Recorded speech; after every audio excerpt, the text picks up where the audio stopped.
Assalamualaikum warahmatullahi wabarakatuh. Perkenalkan, nama saya Adam Aziz Rahman dari Prodi D3 Teknik Elektronika Politeknik Negeri Cilacap. Pada kesempatan kali ini saya akan mempresentasikan tentang budaya dan lingkungan industri.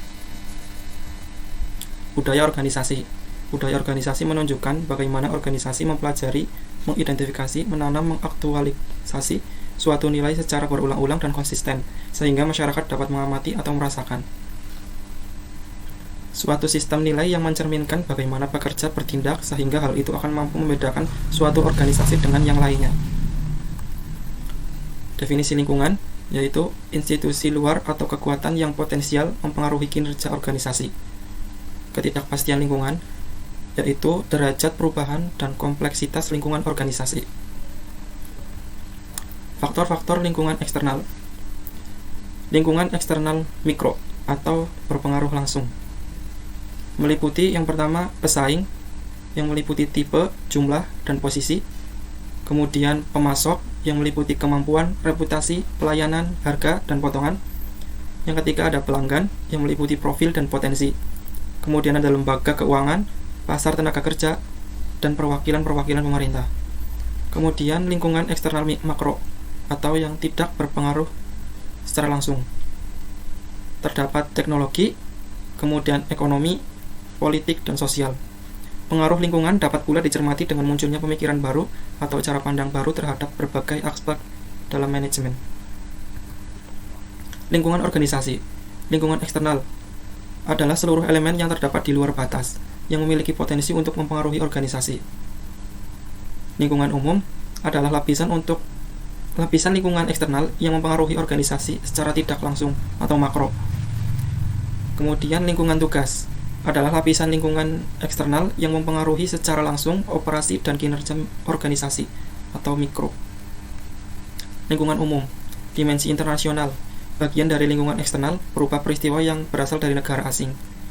Kemudian dimensi teknologi, dimensi lingkungan umum berupa kemajuan ilmiah dan teknologi dalam industri tertentu, serta masyarakat luas.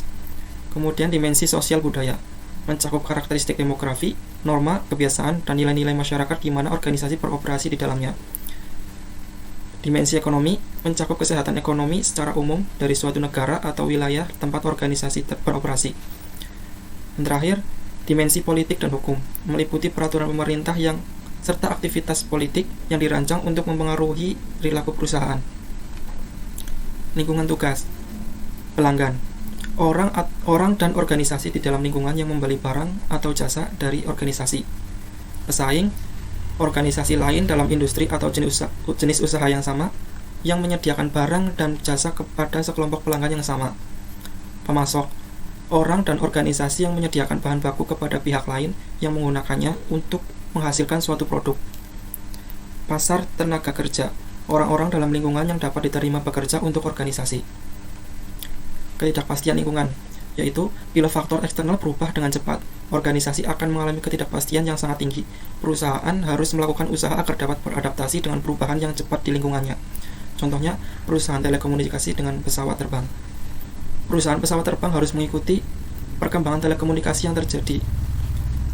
Kemudian perusahaan komputer dan barang-barang elektronik. Beradaptasi dengan lingkungan. Bila sebuah organisasi menghadapi ketidakpastian yang semakin meningkat terkait dengan kompetisi, pelanggan, pemasok, atau aturan pemerintah, maka para manajer dapat menggunakan beberapa strategi untuk beradaptasi dengan perubahan ini. Antara lain, peranan lintas batas, kemitraan antar organisasi, merger atau usaha patungan. Peranan lintas batas adalah peranan yang dijalankan oleh orang atau departemen yang menghubungkan dan mengkoordinasikan organisasi dengan sejumlah elemen kunci yang berada dalam lingkungan eksternal. Kemitraan antar organisasi, strategi untuk beradaptasi dengan lingkungan dapat dilakukan melalui pengurangan batasan-batasan yang ada dan meningkatkan kerjasama dengan organisasi lain. Merger terjadi bila dua atau lebih organisasi bergabung menjadi satu. Contoh, untuk mengatasi ketidakpastian dalam industri komunikasi, penyedia layanan online terkemuka American Online melakukan merger dengan Time Warner, perusahaan media terbesar di dunia, dengan perjanjian yang sangat besar senilai 165 miliar dolar Amerika. Manajer kedua perusahaan tersebut yakin bahwa penggabungan perusahaan merupakan cara terbaik memenangkan era internet. Usaha patungan atau joint venture adalah aliansi atau program strategis oleh dua organisasi atau lebih. Terjadi bila sebuah proyek proyek terlalu kompleks, mahal, atau tidak pasti untuk ditangani sendiri oleh sebuah perusahaan. Contoh, sebuah perusahaan patungan dipimpin oleh Sprint, Deutsche Telekom, dan French Telecom, serta beberapa perusahaan yang memenuhi kebutuhan telekomunikasi sejumlah perusahaan global. Tingkatan budaya. Budaya organisasi ada 3 tingkat. Yang pertama, budaya organisasi yang tampak atau visible, cara berpakaian, simbol-simbol fisik, perayaan atau seremonial, dan tata ruang kantor. Kedua, budaya organisasi yang tidak tampak atau invisible, disiplin dan makna prestasi. Yang ketiga, keyakinan yang paling dalam asumsi-asumsi yang tersembunyi. Adanya keyakinan bahwa konsumen adalah raja. Beberapa bentuk budaya organisasi. Simbol merupakan suatu objek, tindakan, atau peristiwa yang menyampaikan makna kepada pihak lain.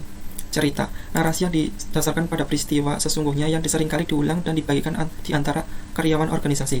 Slogan, frasa atau pernyataan yang menyatakan nilai utama perusahaan dengan singkat dan jelas. Jenis-jenis budaya. Budaya kemampuan beradaptasi muncul dalam lingkungan yang menuntut respon cepat dan mengambil keputusan risiko tinggi. Budaya pencapaian cocok untuk organisasi yang sangat memperhatikan pelayanan kepada pelanggan dalam lingkungan eksternal, tetapi tidak membutuhkan fleksibilitas dan perubahan yang cepat. Budaya klan menempatkan nilai yang tinggi untuk memenuhi kebutuhan karyawan dan organisasi, menekankan kerjasama dan menghindari perbedaan status.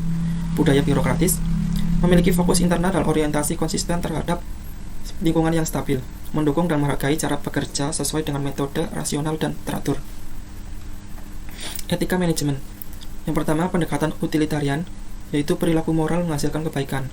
Yang kedua, pendekatan individualisme, yaitu tindakan dianggap bermoral bila mempromosikan kepentingan jangka panjang terbaik seseorang, yang pada akhirnya membawa kebaikan yang lebih besar.